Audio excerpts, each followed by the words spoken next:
What does it mean to have heart in sports? I did a little research and found a couple answers. Those who train and compete for their own reasons relating to self-interest and satisfaction. Athletes who give it everything they have at all times and earn the respect of their teammates, coaches, opponents, and fans. I get it. The NBA is exciting. I love the NBA. I'm a fan. The dunks, the alley-oops, the posters, the deep threes, even the 20-second ISO ball is cool to watch sometimes when they make the shots.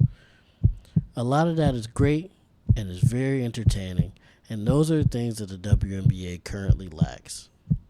But one thing the WNBA has that the NBA lacks is heart across the board. Let me explain. Ben Simmons, first overall pick in the NBA draft in 2016 out of LSU. An elite defender, impeccable passer, good rebounder, decent handles, can dunk on anyone, and is unstoppable going to the rim. But he lacks confidence. He lacks heart. I listed many of the great things he can do, but the kid can't shoot in a game to save his life. And that's okay. That's not the biggest issue because he's so good at so many other things. The issue is he seems to be afraid to shoot. Teams know this and exploit it. The guy's so afraid of the free throw line, he passed up a pivotal wide open dunk in a playoff game, which started his entire drama story with the 76ers. How many point blank misses we had at the rim, how many fast breaks that we blew in transition where we didn't get anything out of and they got something. But the last part of that, we just did not trust each other. We didn't trust the open guy tonight. How much do you think that Doc, do you think Ben Simmons can still be a point guard for a championship team like the one you guys want to become? Yeah, David, I don't know that question or the answer to that right now. So I don't know the answer to that. Should Doc have said that about one of his star players? No. But Ben's actions that preceded were unacceptable. He sat out and pouted, refused to practice and engage with the team for half of a season before he was ultimately traded for another problematic NBA star that I will get into later in this video. He wasn't injured. His feelings were hurt. And that's okay. But be an adult, bro. When Aja Wilson underperforms, she takes her criticism on the chin, comes back, and gives you 25 plus and 12 rebounds. I've never seen a WNBA player act so childish, so immature, because the WNBA has more heart than the NBA players of today.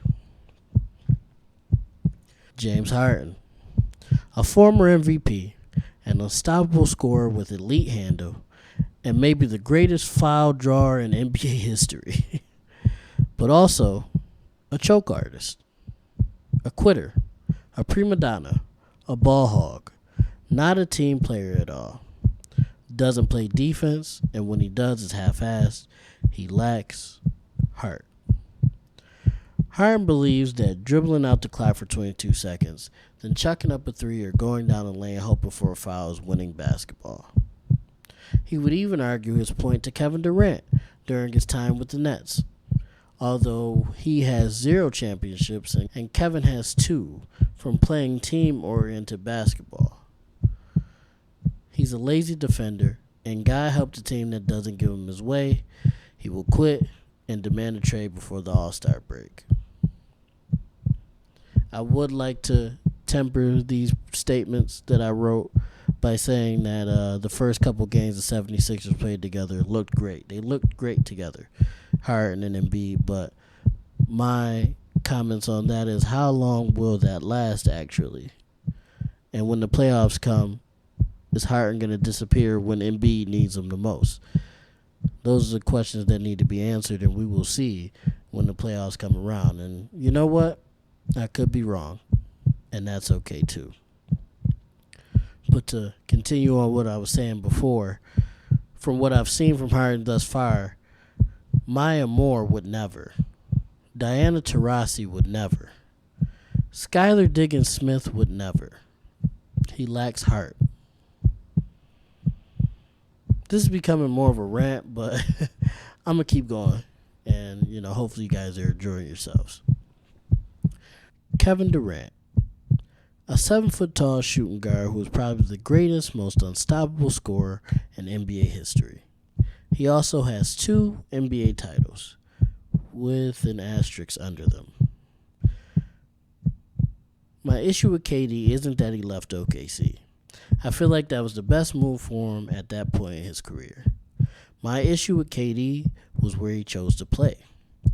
The Golden State Warriors, coming off of a 73-9 record with the greatest shooting backcourt in NBA history, an all-star glue guy and Swiss Army knife, and some of the best role players in NBA championship history.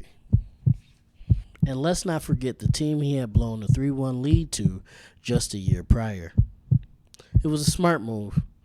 It was probably the most guaranteed rings ever, and it was beautiful basketball to watch. I can't even lie. But the move just lacked heart. But, KD, it's a message to you. If the Nets win the championship, all is forgiven. Same with Ben Simmons and Kyrie. I'm serious. All jokes aside, though, Candace Parker didn't go to the links after they whooped everybody's ass. She buckled down, locked in, and took the title from him in 2016. That, to me, is heart. What KD did lacks heart. Kyrie Irving. He's just so fucking good, man. He's just so good. The greatest handles in history, period. Good shooter, masterful finisher. And I respect the hell out of Kyrie off the court. He does a lot of great things for the community and for what's right. But on the court and in the basketball world, he's selfish as hell.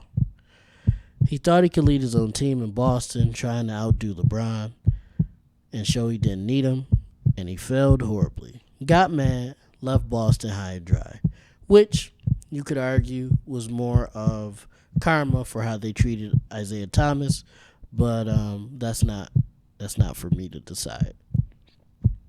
He then teams up with KD in Brooklyn, but the pandemic hits and he refuses to take the vaccine, causing him to miss almost half the season.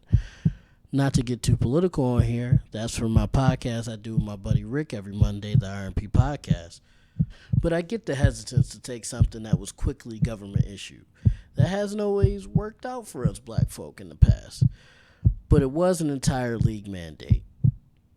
If anything, the most conspiracy theorist person could assume that the government wouldn't do anything detrimental to the NBA because money. I like to end this part out by begging Kyrie Irving to please take the vaccine. Because we need you for the entire season, not half. So please, Kyrie. You're just so good, man. Please.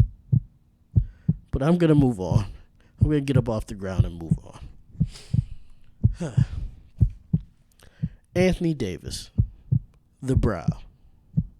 Great player when he's healthy. And when he's healthy, it's when he chooses to be. After the Lakers won a championship in the bubble, LeBron stated that the team was now AD's.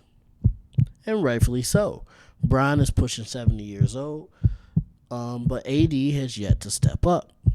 Watching AD play makes me so damn mad. He could have a blatant mismatch against guards in the post area and either fumbles the ball or passes it to someone else and doesn't ask for it back. Audra Wilson on the mismatch is a bucket.